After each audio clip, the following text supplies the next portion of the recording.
मैंने तुम्हें कितनी बार फोन लगाया बेटा? किस लिए अंकल? सब कुछ ओके है ना? Any problem? No problem. Ram Mohan ji आए क्या? नहीं तो। जब मैंने फोन किया था तो किसी आदमी ने उठाया था, कौन था वो?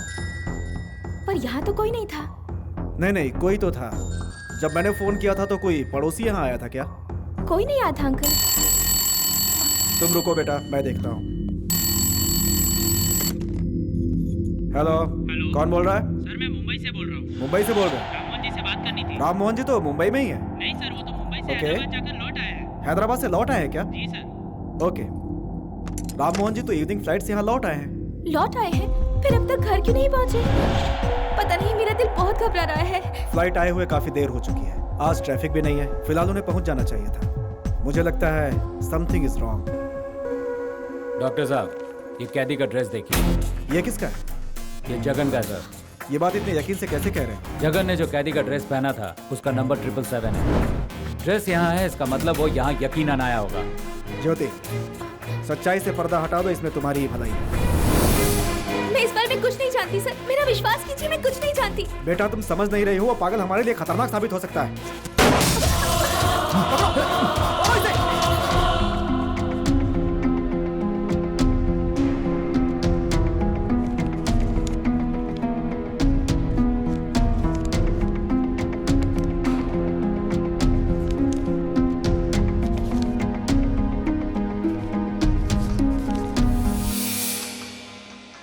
हेलो।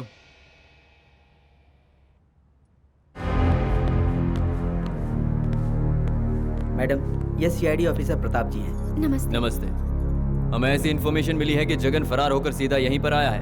कहाँ है वो? सर मैं यहाँ पर हूँ। ज्यादा स्मार्ट मत बनो वरना मैं गोली चला दूंगा। Control yourself inspector. Mister Jagan, अपने लिए और मुसीबत मत बढ़ाओ। अपने आप को सरेंडर कर दो, इसी में तुम्हारी भलाई है। जो कहेंगे वो मैं करने के लिए तैयार हूँ, लेकिन उससे पहले सच्चाई क्या है ये तो जान लीजिए। मैं पागल नहीं हूँ सर। चक्रव्यूह को तोड़ने के लिए मैं ये नाटक कर रहा था। कोई बहुत बड़ी साजिश रचाई गई है सर। पहले मेरे ऊपर झूठा इल्जाम लगाकर मुझे फंसाया गया, फिर मुझे पागल खाने भिजवाया गया, उसके बाद मैं वहां से फरार हो गया। ये सब आप भी अच्छे से जानते हैं। उसके बाद मेरे साथ क्या हुआ और मैंने क्या क्या देखा, ये मैं सब आपको बताना चाहता हूँ। आप पहले बस मेरी बात सुन लीजिए, उसके बाद चाहे आप दोबारा मुझे पागल खाने भिजवा दीजिए, प्लीज सर। सर, इसकी बात मत मानिए, ये बिल्कुल पागल है। मुझे अकेला पाकर इसने मुझे बहुत टॉर्चर किया। इसे तुरंत अरेस्ट कीजिए सर, वरना ये क्या कर बैठेगा इसे खुद नहीं पता। सर इसका विश्वास मत कीजिए। Hello Jyoti. Good evening Pratap ji. Hello doctor. Sir मैं आपको बिना बताए यहाँ आया, इसलिए माफी चाहता हूँ। अपनी पत्नी के खून के अलावा तुम्हें और भी कुछ कहना है क्या? जी हाँ सर, मुझे उस केस के बारे में आपको सारी जानकारी देनी है। जेल से फरार होकर जब मैं यहाँ पहुंचा, उस दिन आप यहाँ आए थे और मैं उस कमरे में था। उसके बाद? पहले तो ज्योति मुझे देखकर बहुत घबरा गई थी, उसके बाद हम दोनों अच्छे दोस्त बन गए। फिर इसने मुझे ड्रिंक ऑफर किया। रात भर एक दूसरे को अपनी कहानी बताते रहे और जब सब कुछ बता दिया तो एक दूसरे पर भरोसा भी करने लगे थे। ये बिल्कुल झूठ कह रहा है सर, इसकी बात पर यकीन मत कीजिए। नहीं सर, उसके बाद मैं ऊपर इसके बाथरूम में चला गया था, तब मैंने वहाँ पर एक लाश देखी सर। लाश देखी? किसकी? आप यहाँ जिससे मिलने आए थे, आपका दोस्त और इसका पति राम मोहन। राम मोहन की लाश थी क्या?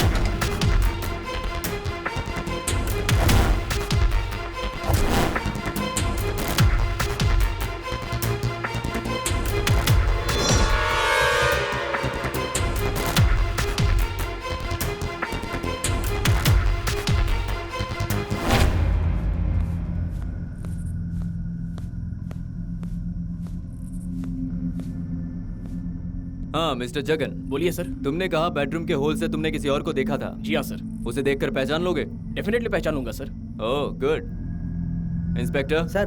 तुम एक काम करो, जगन, हम अपने डिपार्टमेंट से एक स्केच बनाने वाले आर्टिस्ट को बुला रहे हैं। तुम्हें उसका चेहरा तो याद है ना? ये तो समय की बर्बादी है, वो हमारे बीच में ही है सर। हमारे बीच में ही है? What the hell are you talking? जी हाँ सर, वो हमारे बीच में ही है और वो कोई और नहीं, ये है।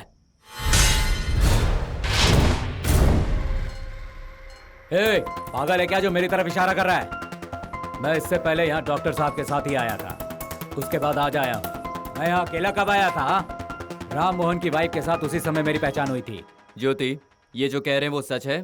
जी सर, ये कौन है मैं नहीं जानती थी। डॉक्टर साहब के साथ जब घर आए थे तब फर्स्ट टाइम मैं इनसे मिली थी। सर ये दोनों भी झूठ बोल रहे हैं, मैंने इन्हें अपनी आंखों से देखा है। वो तो ठीक है, कल शाम को तुम्हारे पति घर आए थे? नहीं आए थे। आखिरी बार आप उनसे कब मिली थी? लास्ट वीक जब वो मुंबई जा रहे थे, उसके बाद नहीं मिली। मतलब उसके बाद आपने अपने पति को नहीं देखा? नहीं सर, नहीं देखा। जरा एक बार सोच के बताओ। Yes sir, I am sure. फिर ये बोर्डिंग पास यहाँ कैसे आया? ये तुम्हारे बाथरूम से मिला है मुझे। इस बोर्डिंग पास के हिसाब से तुम्हारे पति आज शाम को मुंबई से यहाँ आ चुके थे, फिर तुमसे नहीं मिले वो लौट आए हैं ये मैं नहीं जानती थी, और ये टिकट वहाँ कैसे पहुँची ये भी मुझे नहीं पता सर। सर मेरे दिमाग में एक बात आ रही है। क्या है, बोलो। जब जगन राम मोहन जी की लाश को ठिकाने लगा रहा होगा तभी ये बोर्डिंग पास वहाँ पर गिर गया होगा। ये फिर झूठ बोल रहा है सर, ये सब मिलकर मुझे फंसाने की कोशिश कर रहे हैं। मैंने किसी का खून नहीं किया होता तो मैं यहाँ से फरार हो गया होता। लाश को देखने के बाद मैंने ही आप लोगों को फोन करके यहाँ बुलाया। हेलो, मैं जेल से फरार हुआ जगन बोल रहा हूँ। बंजारा हिल हाउस नंबर 20 में जल्दी आइए सर। उस केस से बचने के लिए शायद तुमने ये प्लान किया होगा और इनको भी तुमने ही मारा है। प्लीज सर, मैंने किसी को नहीं मारा, ये मर्डर मैंने नहीं किया।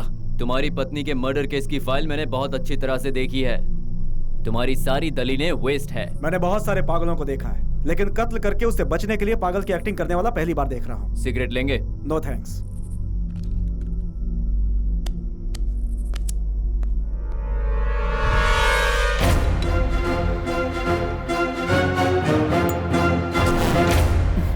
Jagan, what are you trying to do? Sir इनसे पूछिए कि लाइटर इन्हें कहाँ से मिला। ये क्या बेतुका सवाल है, कहीं से भी मिल सकता है, छोड़ो इन्हें। मैंने इसे इनऑर्बिट मॉल से खरीदा है। सर ये दोबारा झूठ बोल रहे हैं, ये लाइटर मेरा है। मतलब ऐसा लाइटर कहीं और नहीं मिलता क्या? मिलता है सर, लेकिन इसमें मेरी खास निशानी है। वो क्या है? मेरी साली ने मुझे गिफ्ट किया था, चाहिए तो उसे बुलाकर पूछ लीजिए। श्रीनाथ, जरा वो लाइटर देना।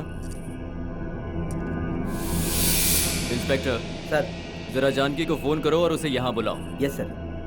डॉक्टर, बोलिए सर। ये बात अगर सच साबित हो जाती है तो ये सबूत इस केस के लिए बहुत अहम सबूत साबित होगा।